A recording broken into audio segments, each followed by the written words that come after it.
What you are about to hear is going to make your jaw drop, because the man we all said goodbye to, the man we watched walk away with tears streaming down his face while 50,000 fans chanted his name, just proved that everything we witnessed was one of the greatest lies ever told in professional wrestling history. Brock Lesnar is back. He is angry, and Oba Femi just found out the hard way that you cannot bury a beast. Welcome back to Wrestling Juice, and if you have never felt your stomach drop while watching wrestling content, get ready, because today we are breaking down one of the most shocking moments to come out of the backstage area after SmackDown went off the air. And I promise you, by the time we get to the end of this, your entire perspective on what is happening in WWE right now is going to change completely. Let us go all the way back to where this story truly began, because to understand the magnitude of what happened after SmackDown, you have to understand just how convincing the goodbye was. Night 2 of WrestleMania 42 took place at Allegiant Stadium in Las Vegas, and the opening match featured Oba Femi, the Nigerian ruler, going one-on-one with Brock Lesnar in what was billed as a defining moment for the future of WWE. The match lasted just 4 minutes and 45 seconds, and in that short window of time, Oba Femi did something that very few people in wrestling history have ever done. He made Brock Lesnar look completely and utterly human. He shoved Lesnar down like he was nothing. He absorbed an F5, one of the most devastating finishing moves in the history of this business, and he barely flinched. He followed it up with a crushing chokeslam and then the fall from grace powerbomb, and just like that, he pinned the beast clean in the center of the ring in front of 50,000 screaming fans. It was supposed to be the moment the torch was passed. It was supposed to be the arrival of a new era.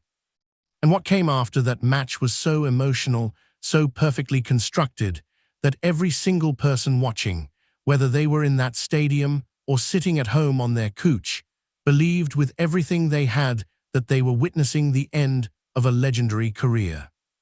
Lesnar sat in the ring after the loss, battered and bruised, and he began to slowly unwrap his iconic MMA-style gloves. He placed them down in the center of the ring with the kind of quiet reverence that you give to something sacred. He unbuckled his boots and left them right there alongside the gloves, like a soldier leaving behind his armor after the final battle. He pulled Paul Heyman close and embraced him, and there were actual tears. Real, visible human tears from a man who has spent his entire career being presented as something beyond human. The crowd, all 50,000 of them, rose to their feet and chanted his name one last time, and Brock Lesnar walked up that ramp and disappeared into the darkness. We cried, we applauded, we said thank you, and we meant it. And then we moved on. And that was exactly what Brock Lesnar needed us to do. Here is where things start to get deeply unsettling, because looking back on it now, the signs were always there. The Wrestling Observer newsletter reported in the days following WrestleMania 42 that most people within WWE did not believe for a single second that Lesnar's retirement was legitimate. Sources inside the company were reportedly instructed to treat the entire farewell as an ongoing angle rather than a genuine conclusion. And when you start to think about the geography of it all, it makes even more sense. SummerSlam 2026 is scheduled to take place in Minneapolis, Minnesota, which just so happens to be Brock Lesnar's hometown. Think about that for a moment. Why would a man who has built his entire legacy on spectacle and dominance choose to retire in Las Vegas when he could have one final, earth-shaking moment in front of the people who watched him grow up? He would not, and he did not.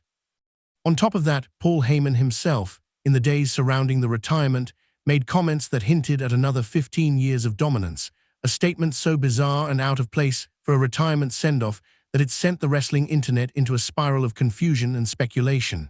None of it added up, but we wanted to believe the story was over, so we chose not to look too closely. Oba Femi made that same mistake, and tonight he paid for it. What happened after SmackDown went off the air is something that the people who witnessed it are still trying to process. The show had ended, the crowd had filtered out of the building, and the arena was settling into that quiet, hollow stillness that follows a long night of live television. Somewhere in the backstage corridor, Oba Femi was making his way toward the exit. By all accounts, he was relaxed. He had every reason to be. He had retired the beast at WrestleMania. He had started calling out Roman Reigns. He had started positioning himself as the next top star in the company. He was looking forward because he had no reason whatsoever to look behind him. And then the lights flickered, not with dramatic music, not with a theatrical entrance, just a cold, sudden, suffocating darkness that lasted no more than 3 seconds. When the lights came back on, the security personnel who had been stationed in that corridor were on the ground. And according to the people who were present in that backstage area and who are still trying to make sense of what they saw, those guards took one look at the figure standing in the shadows and did not stay to find out what he wanted. They ran, because that figure was Brock Lesnar, and there was nothing in his expression that resembled the emotional, tearful man who had said goodbye in Las Vegas just weeks earlier. What followed was brutal and methodical in a way that only Brock Lesnar is capable of. He grabbed Oba Femi by the back of the neck and drove him headfirst into a concrete wall. He picked him up off the ground and slammed him onto the hood of a car with the kind of force that does not care about championships or momentum or rising stars. He stood over the Nigerian ruler, breathing heavily, his eyes completely empty, while Femi clutched his ribs and gasped for air on the ground. And then Lesnar leaned down and whispered something into Femi's ear. Nobody who was there could make out the words, and maybe that is for the best. And just as suddenly as he had appeared, Lesnar walked back into the darkness and was gone. Oba Femi was left broken in that parking lot, his body aching, his confidence shattered, and his championship dreams suddenly feeling very far away. The message that Brock Lesnar sent tonight was not complicated. It did not need to be. The retirement was a lie. The war is not over, and the Nigerian ruler, for all his power and all his potential, had been so busy celebrating the end of an era that he forgot to ask himself a very important question. What happens if the era is not actually over? This is the most unsettling part of everything that has unfolded, and it is the part that I keep returning to no matter how many times I try to think through the logic of it. Brock Lesnar did not just deceive Oba Femi, he deceived all of us. He orchestrated an emotional retirement that was so convincing, so beautifully constructed, that the entire wrestling world lowered its guard at exactly the same moment. And while we were grieving the end of the Beast's career and celebrating the dawn of a new era, Lesnar was somewhere in the shadows, watching, waiting, and planning every single detail of what would come next. There has been reporting for months suggesting that the original creative plan for this feud was never a single match at WrestleMania. Sources have indicated that this program between Lesnar and Femi was always designed to be a multi-match story stretching all the way through to SummerSlam. The retirement at WrestleMania 42 was not the conclusion. It was the most elaborate setup in recent memory. Lesnar gave Femi the victory. He let him stand over the Beast. He let him feel the weight of that moment, absorb the glory, and then start looking past him toward bigger names and bigger opportunities. He watched Femi call out Roman Reigns. He watched him warn the entire locker room. He let the Nigerian ruler believe, with complete and total conviction, that the chapter was closed.